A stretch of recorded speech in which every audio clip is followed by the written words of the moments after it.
Hari ini, marilah kita ambil masa untuk mempelajari firman Tuhan. Secara rohani, kita ialah malaikat-malaikat yang berdosa di surga dan diusir ke bumi ini. Dalam sejarah buku Kejadian, Adam dan Hawa makan buah pokok pengetahuan tentang yang baik dan yang jahat, dan diusir dari Taman Eden. Sebenarnya, sejarah itu boleh dilihat sebagai perumpamaan yang menjelaskan proses kita diusir dari surga. Hal kita berdosa di surga dan diusir ke bumi ini dapat dipastikan melalui buku Yesaya bab 14, Yehezkiel bab 28, buku Wahyu bab 12, dan banyak lagi. Apabila Tuhan muncul dalam badan di depan rumah Abraham, Abraham mengenal, menerima dan melayaninya.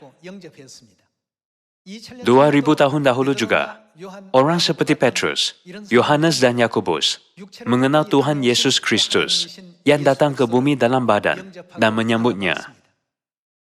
Alkitab meramalkan bahwa Tuhan akan datang ke bumi sekali lagi dalam badan pada akhir zaman, yaitu zaman Roh Kudus, untuk membimbing manusia ke jalan keselamatan. Kalau begitu, kita semua harus dapat mengenal dan menerima Dia pada zaman ini, bukan?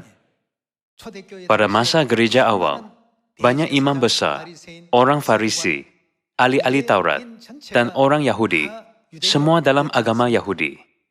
Yesus Kristus, yaitu Tuhan yang dipercayai dan disembah oleh dalam agama Yahudi, memakai badan dan turun ke bumi ini. Namun, mereka menolak, mengkhianati, menganiaya, dan mencemooh Yesus yang dipercayai oleh mereka. Akhirnya, mereka menuduh Dia sesat dan menyalibkannya. Hal ini berlaku dalam sejarah Israel. Pada akhir zaman ini juga, jika kita tidak faham ajaran Alkitab, mengapa Tuhan datang ke bumi ini? Mesias akan kekal menjadi misteri bagi kita. Akhirnya, kita akan melakukan kesilapan dengan menolak dan menafikannya. Sebab itulah, Alkitab ialah misteri yang besar. Jika kita tidak menyelesaikannya, kita tidak akan mengenal Yesus, meskipun Dia berada di sebelah, seperti murid-murid tidak mengenal Yesus yang sudah bangkit, meskipun bercakap-cakap dengannya dalam perjalanan ke Emmaus, yang kira-kira 7 mil jauh dari Yerusalem. Jadi, kita harus mengenal Tuhan pada zaman ini. Sebab itulah Nabi Hosea menulis dalam buku Hosea bab 6, marilah kita berusaha sungguh-sungguh untuk mengenal Tuhan. Seperti yang Anda tahu, di Amerika Syarikat ada bangunan Empire State yang terkenal. Bagaimanakah jika seseorang berkata bahwa bangunan Empire State dibina sendiri? Bagaimana mungkin? Tidak mungkin, betul? Namun, jika ada orang berkata bahwa bumi dibentuk sendiri, orang tidak membantah. Ini betul-betul pelik. Pernahkah Anda melihat orang yang membina bangunan Empire State? Mungkin kebanyakan Anda tidak. Namun, bangunan itu wujud. Fikirkanlah bumi, matahari, atau banyak bintang di alam semesta. Tiada apa dapat dibentuk oleh sendiri. Pasti ada sesiapa yang menciptakannya. Cuma dunia tidak tahu itu siapa, bukan? Kita tidak tahu, namun memandangkan kini ia wujud, pasti ada sesiapa menciptakannya. Dia membuat bumi ambil 365 hari untuk mengelilingi matahari dan kembali ke tempat yang sama. Dan bulan ambil 29,5 hari tempoh orbit untuk mengelilingi bumi satu kali. Dengan membuatkannya beredar dan berputar, Dia menciptakan sistem air pasang surut agar membekalkan oksigen secukupnya di ekosistem. Jadi Alkitab berkata apa? Orang yang berkata bahwa tidak ada Tuhan adalah bebal. Alkitab menggambarkan mereka seperti itu. Jadi hari ini, melalui tajuk misteri besar, rahsia Alkitab, kita harus mengenal Tuhan.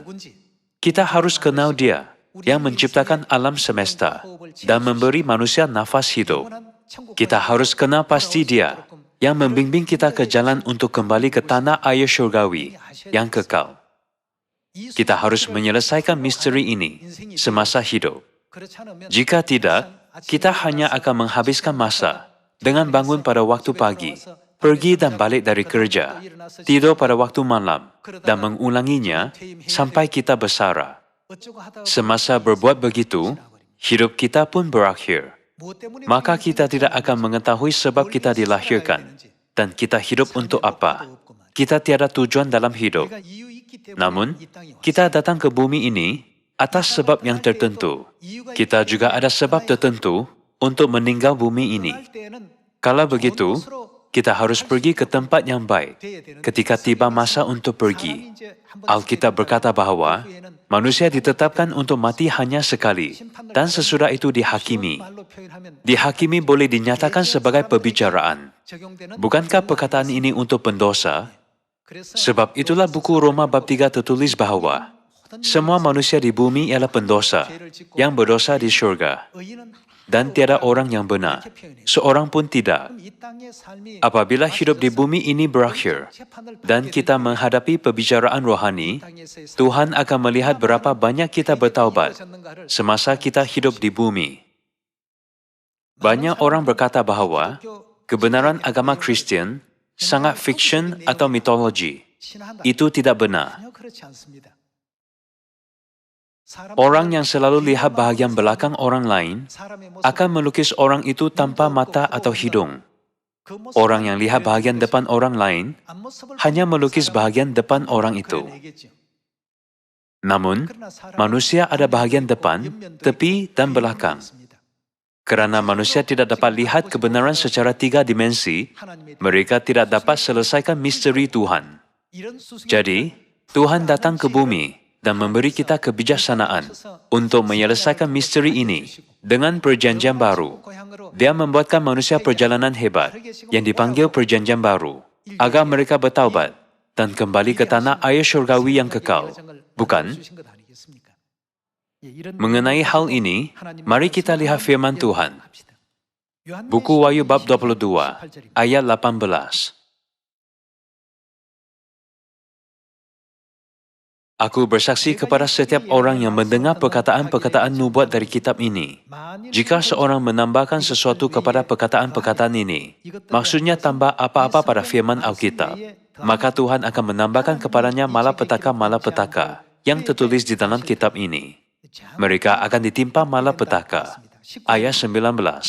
Dan jikalau seorang mengurangkan sesuatu dari perkataan-perkataan dari kitab nubuat ini, mengurangkan maksud buang, jikalau seorang membuangnya, maka Tuhan akan mengambil bagiannya dari pohon kehidupan dan dari kota kudus, seperti yang tertulis di dalam kitab ini. Akibatnya, mereka tidak akan memasuki kota kudus, yaitu tanah air syurgawi yang mulia.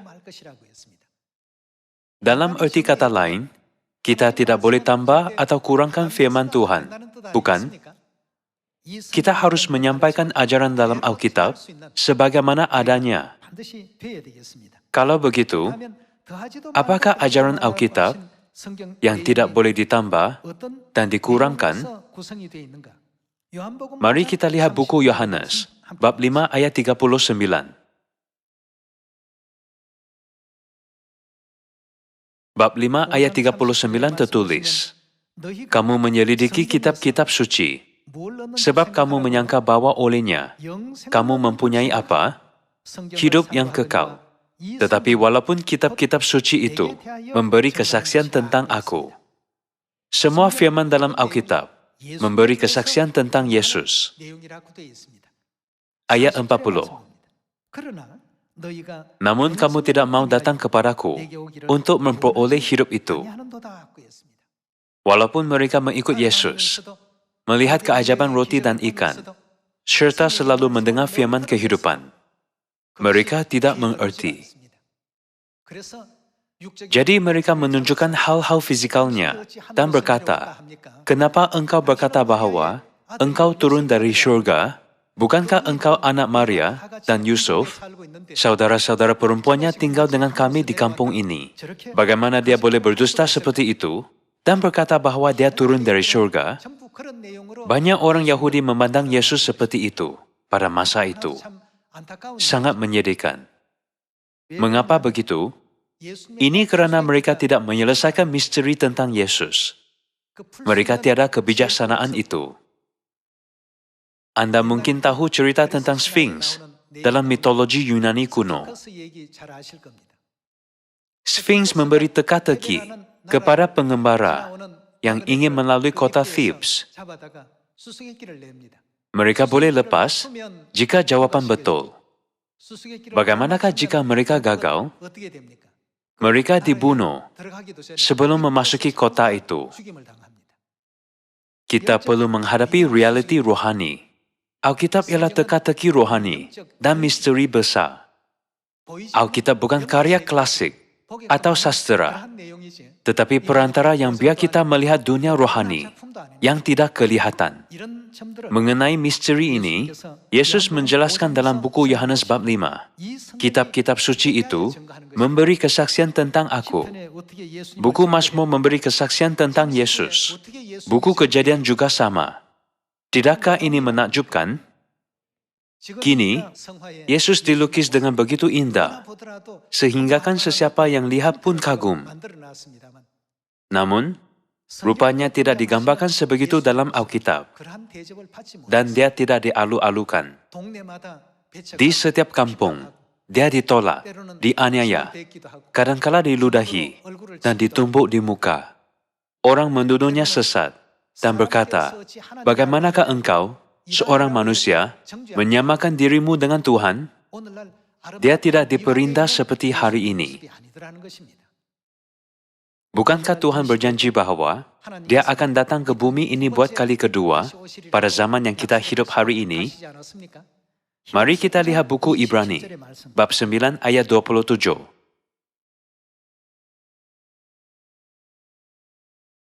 Bab 9 ayat 27 tertulis, dan sama seperti manusia ditetapkan untuk mati hanya satu kali saja, dan sesudah itu dihakimi. Demikian pula Kristus hanya satu kali saja mengorbankan dirinya untuk menanggung dosa banyak orang.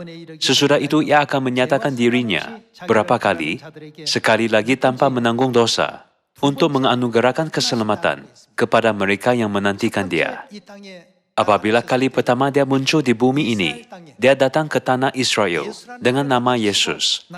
Alkitab meramalkan bahwa dia akan datang buat kali kedua. Namun bilakah kedatangannya yang kali kedua? Di manakah dia muncul? Apakah tanda untuk mengenal Kristus yang datang kali kedua? Pertama sekali, mari kita lihat babak Yesus bercakap dengan Petrus pada 2000 tahun dahulu. Buku Matius bab 16. Mari kita lihat buku Matius bab 16 ayat 13. Setelah Yesus tiba di daerah Kaisarea Filipi, ia bertanya kepada murid-muridnya, kata orang, siapakah anak manusia itu? Jawab mereka, ada yang mengatakan, Yohanes Pembaptis. Ada juga yang mengatakan, Elia. Dan ada pula yang mengatakan, Yeremia atau salah seorang dari para nabi. Lalu Yesus bertanya kepada mereka, tetapi apa katamu? Siapakah aku ini? Maka jawab Simon Petrus, engkau adalah Mesias, anak Tuhan yang hidup. Yesus memberi teka-teki kepada murid-murid. Apa katamu? Siapakah aku ini? Mengapa kamu ikut aku? Petrus menjawab dengan segera, engkau adalah Mesias, anak Tuhan yang hidup. Mari kita teruskan dengan ayat 17, untuk melihat reaksi Yesus. Kata Yesus kepadanya, berbahagialah engkau, Simon bin Yunus, sebab bukan manusia yang menyatakan itu kepadamu, melainkan Bapa-Ku yang di surga. Dan aku pun berkata kepadamu, engkau adalah Petrus, dan di atas batu karang ini, aku akan mendirikan jemaatku, dan alam maut tidak akan menguasainya. Kepadamu akan kuberikan kunci kerajaan surga. Apa yang kau ikat di dunia ini, akan terikat di surga. Dan apa yang kau lepaskan di dunia ini, akan terlepas di surga. Petrus menjawab apa sehingga dia diberkati? Dia memberi jawaban yang betul bagi teka-teki yang terbesar. Pada masa itu, orang lain hanya mengenal Yesus sebagai anak lelaki seseorang. Namun Petrus berkata, "Engkaulah Tuhan yang datang dalam badan." Sebaik sahaja dia menjawab dengan betul, Yesus berkata, "Kepadamu akan kuberikan kunci kerajaan surga." Petrus dikurniakan kuasa besar sebagai upah. Sebaliknya, orang Yahudi yang tidak menyadari hal ini mengambil bahagian untuk menyalibkan Yesus. Mereka menjerit, "Jika kami berdosa terhadap Yesus, biarlah darahnya ditanggungkan atas kami dan anak-anak kami." Bukankah ini bermaksud bahwa manusia di dunia tidak mengenal Yesus? Jadi Yesus berkata apa dalam buku Matius bab 11? "Dan berbahagialah orang yang tidak menjadi kecewa dan menolak aku." Memandangkan manusia di bumi tidak tahu cara untuk bertaubat. Mereka memilih jalan hidup sendiri. Tuhan mengasihani manusia yang seperti itu dan memakai kemah badan untuk mengajar manusia jalan untuk kembali ke kerajaan surga. Mari kita lihat situasi pemimpin-pemimpin agama dan agamawan yang berpegang kuasa pada masa itu. Mari kita melihat buku Kisah Para Rasul, bab 24 ayat 5. "Telah nyata kepada kami bahwa orang ini adalah penyakit sampar, seorang yang menimbulkan kekacauan di antara semua orang Yahudi di seluruh dunia yang beradab, dan bahwa ia adalah seorang apa? Tokoh dari sekte orang Nasrani." Yesus dipanggil orang Nazaret. Dia dibesarkan di Nazaret dan banyak memberitakan Injil di kota Nazaret. Memandangkan banyak orang di masyarakat Yahudi pada masa itu bernama Yesus, orang memanggilnya Yesus orang Nazaret untuk membezakannya secara khusus. Namun di sini, mereka memanggilnya sebagai mazhab orang Nasrani. Sini, imam besar, peguam, dan para penatua menuduh Rasul Paulus di depan Gabenor dengan berkata, dia percaya agama yang mempercayai Yesus, jadi dia harus dihukum tanpa berfikir panjang. Mereka menganggap orang yang mempercayai Yesus selepas dia naik ke surga sebagai mazhab orang Nasrani. Ini betul-betul pintu yang sesat.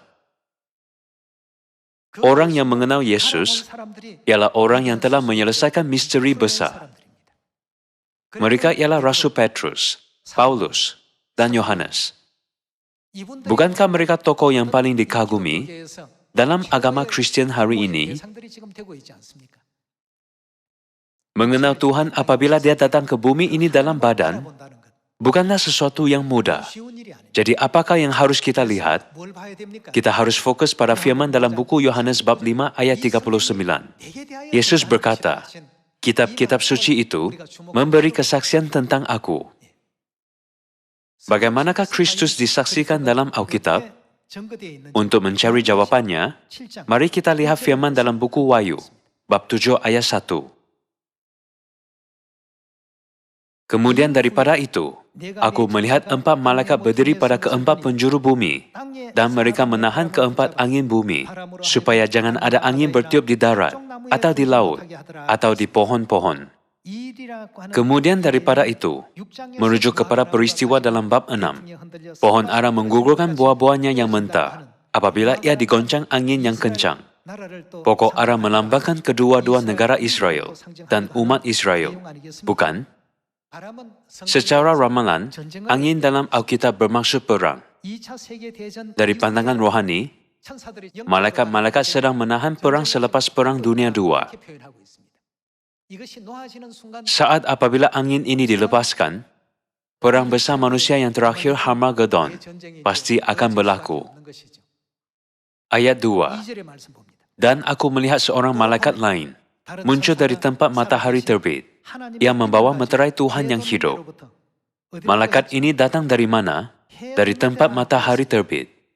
Jadi kerja penginjilan yang terakhir harus bermula dari negara di timur, tempat matahari terbit. Tolong lihat peta. Pulau Patmos ialah tempat Rasul Yohanes nampak wahyu, berada di sebelah Turki, bukan? Jika Anda melihat negara yang paling timur dari sana, itulah Korea Selatan. Mari kita lihat buku Wahyu, bab 1 ayat 9.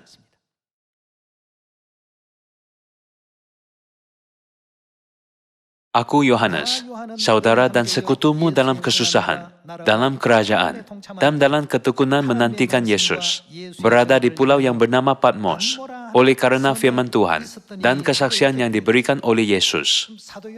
Rasul Yohanes nampak semua wahyu semasa berada di pulau Patmos. Mari lihat buku Wahyu bab 7 sekali lagi. Bab 7 ayat 2. Dan aku melihat seorang malaikat lain muncul dari tempat matahari terbit, yang membawa meterai Tuhan yang hidup, dan ia berseru dengan suara nyaring kepada keempat malaikat yang ditugaskan untuk merusakkan bumi dan laut.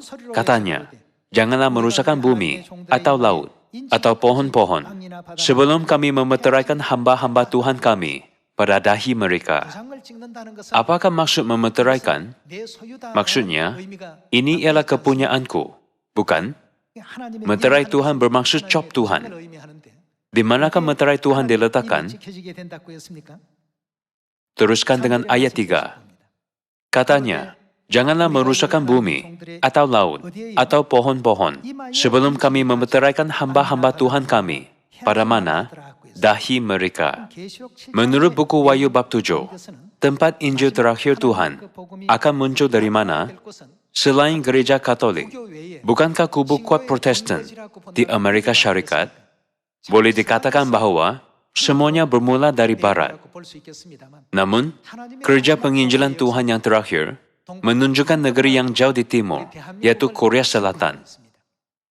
Sebab itulah Alkitab ada banyak rujukan tentang timur.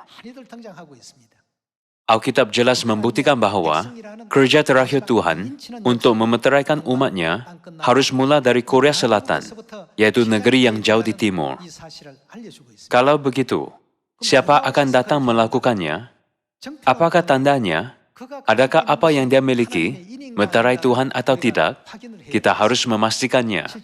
Bab 7 ayat 2 tertulis, dan aku melihat seorang malaikat lain muncul dari tempat matahari terbit, yang membawa meterai Tuhan yang hidup, dan ia berseru dengan suara nyaring kepada keempat malaikat, yang ditugaskan untuk merusakkan bumi dan laut. Merosakkan bermaksud mereka berkuasa untuk mendatangkan bencana. Dia berkata apa kepada empat malaikat, ditugaskan untuk mendatangkan bencana? Katanya, janganlah merusakkan bumi, atau laut, atau pohon-pohon, sebelum kami memeteraikan hamba-hamba Tuhan kami pada dahi mereka. Janganlah merosakkan mereka. Maksudnya, jangan datangkan bencana kepada mereka. Bencana ditangguhkan. Meterai dalam Alkitab boleh dirujuk sebagai tanda yang biar kita melepaskan diri dari malapetaka. Mari kita lihat buku Yehezkiel, bab 9 ayat 4. Firman Tuhan kepadanya, berjalanlah, lintasi seluruh kota Yerusalem itu, dan letaklah apa? Tanda pada dahi mana-mana orang yang mengeluh, serta mengerang kerana segala kekejian yang dilakukan di dalamnya. Kepada orang yang lain aku mendengar dia berfirman, lintasilah seluruh kota itu, mengikuti dia, dan cabutlah nyawa orang yang ada. Jangan berasa hibah, dan jangan berbelas kasihan. Bunuhlah orang tua, pemuda dan pemudi, kanak-kanak dan perempuan. Tetapi jangan sentuh sesiapa pun yang mempunyai tanda itu. Mulailah dari tempat suciku. Dalam buku Wahyu bab 7 berkata meterai di dahi. Dan sini pula tertulis tanda pada dahi. Orang yang ada tanda ini akan diselamatkan sepenuhnya daripada malapetaka terakhir Tuhan. Inilah janji Tuhan. Dalam sejarah zaman Musa 3.500 tahun dahulu, ada janji dia akan menyelamatkan kita daripada semua bencana. Betul? Mari kita lihat buku Keluaran, bab 12. Buku Keluaran bab 12 ayat 11. Dan beginilah kamu memakannya, pinggangmu berikat, kasut pada kakimu, dan tongkat di tanganmu. Buru-burulah kamu memakannya. Itulah Paskah bagi Tuhan. Sebab pada malam ini, aku akan menjalani tanah Mesir, dan semua anak sulung, dari anak manusia, sampai anak binatang, akan kubunuh, dan kepada semua Tuhan di Mesir, akan kujatuhkan hukuman. Akulah Tuhan. Dan darah itu menjadi tanda bagimu pada rumah-rumah di mana kamu tinggal. Apabila aku melihat darah itu, maka aku akan lewat daripada kamu. Jadi tidak akan ada tulah kemusnahan di tengah-tengah kamu apabila aku menghukum tanah Mesir. 3.500 tahun dahulu, apakah yang dibuat malaikat maut apabila mereka melihat rumah-rumah ditandakan darah anak domba Paskah pada tiang pintu dan ambang atas? Mereka melewati rumah-rumah itu. Bukankah itu sebab Tuhan menetapkan nama perayaan ini, Paskah, yang bermaksud malapetaka melewati? Jadi, apakah maksud ramalan buku Wahyu bab 7 bahwa meterai Tuhan akan muncul di timur? Apakah yang akan dibawa oleh Tuhan apabila dia datang dari Korea Selatan, yaitu negeri yang jauh di timur? Ramalan berkata bahwa dia akan muncul dengan kebenaran Paskah Perjanjian Baru. Kalau begitu, mari kita lihat Perjanjian Baru. Bagaimana Yesus Kristus menyambut Paskah di buku Matius, bab 26 ayat 17. Pada hari pertama dari hari raya roti tidak beragi, datanglah murid-murid Yesus kepadanya dan berkata, "Di mana engkau kehendaki kami mempersiapkan perjamuan Paskah bagimu?" Jawab Yesus, "Pergilah ke kota kepada si Anu, dan katakan kepadanya, pesan guru, waktuku hampir tiba. Di dalam rumah mula aku mau merayakan Paskah bersama-sama dengan murid-muridku." Lalu murid-muridnya melakukan seperti yang ditugaskan Yesus kepada mereka dan mempersiapkan Paskah. Mari kita lihat ayat 26, bagaimana Yesus merayakan Paskah. Ayat 26. Dan ketika mereka sedang makan, Yesus mengambil roti, mengucap berkat, memecah-mecahkannya lalu memberikannya kepada murid-muridnya, dan berkata, "Ambillah, makanlah, inilah apa? Tubuhku." Sesudah itu ia mengambil cawan yang berisi air anggur Paskah, mengucap syukur, lalu memberikannya kepada mereka, dan berkata, "Minumlah kamu semua dari cawan ini, sebab air anggur Paskah, inilah darahku, darah perjanjian, yang ditumpahkan bagi banyak orang untuk pengampunan dosa." Roti Paskah melambangkan tubuh Kristus yang suci, dan air anggur Paskah melambangkan darah Kristus yang suci. Yesus mengajar semua manusia bahwa upacara Paskah ialah perjanjian baru. Kalau begitu, manusia akan dijanjikan apa apabila mereka mengikut ajaran ini? Mari kita terus lihat buku Yohanes, ayat 53. Maka kata Yesus kepada mereka, "Aku berkata kepadamu, sesungguhnya jikalau kamu tidak makan daging anak manusia dan minum darahnya," maksudnya tidak makan daging dan minum darah Yesus, "kamu tidak mempunyai hidup di dalam dirimu. Barang siapa makan dagingku dan minum darahku, ia mempunyai hidup yang kekal, dan aku akan membangkitkan dia pada akhir zaman." Bagaimanakah kita dapat makan daging dan minum darah Yesus? Yesus berjanji bahwa roti dan air anggur Paskah ialah daging dan darah anak manusia, serta membenarkan kehidupan kekal. Yesus meletakkan janji yang berharga ini dalam kebenaran Paskah. Namun, selepas dia naik ke surga dan para rasul meninggal dunia, gereja mulai memasukkan peraturan yang tidak berkaitan dengan agama Kristen, seperti salib, Christmas, ibadah hari Ahad, dan lain-lain, untuk menyembah dewa matahari. Maka kontroversi bangkit antara gereja timur dengan gereja barat yang berpusat di Rom. Ia dipanggil kontroversi Paskah. Paskah ialah perkataan Yunani. Kita dapat mencari hal itu dalam sejarah gereja. Kira-kira pada tahun 155 Masehi, ada percubaan pertama untuk memasukkan Paskah. Pada tahun 197 Masehi, ada percubaan yang kedua.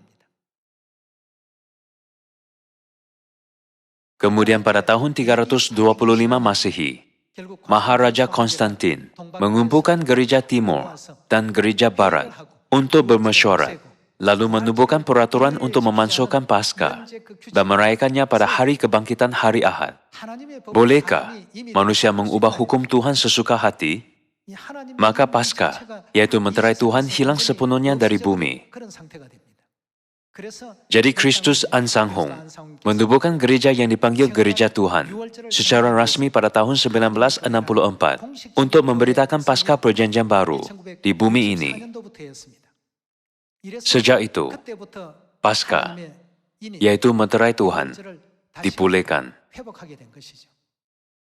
Jadi, sekarang kita harus faham dengan betul, Kristus yang diramakan harus datang buat kali kedua dan menyelesaikan misteri besar itu.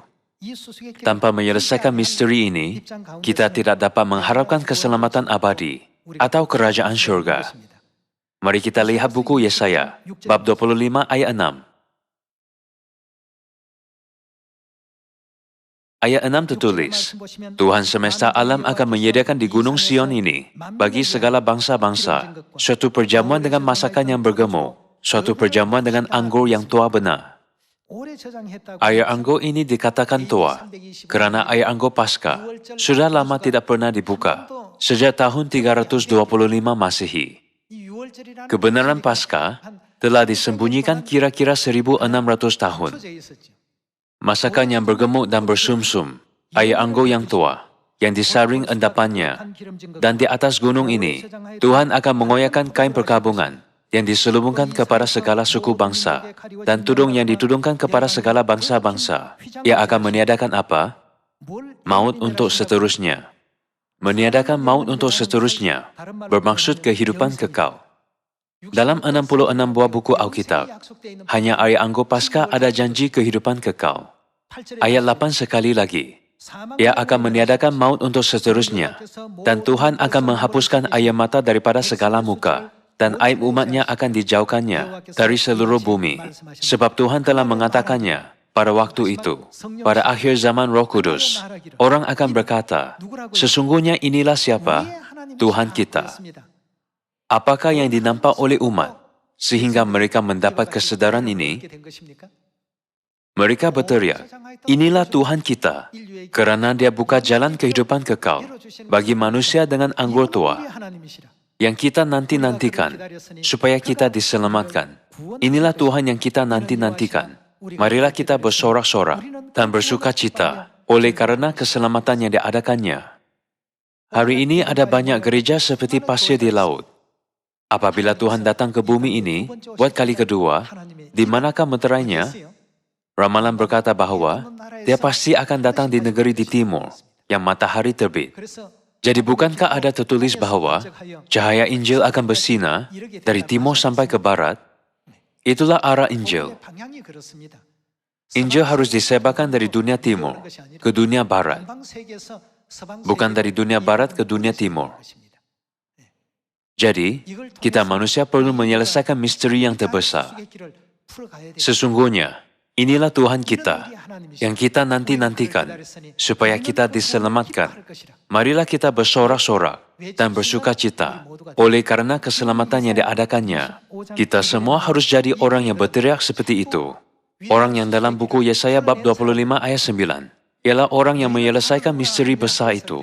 Apabila Tuhan bertanya, apa katamu? Siapakah aku ini? Bukankah kita semua harus jadi seperti Petrus dan berkata, engkau ialah Kristus, Tuhan benar yang datang ke bumi ini dalam manusia. Dengan ini saya tambahkan khutbah. Terima kasih.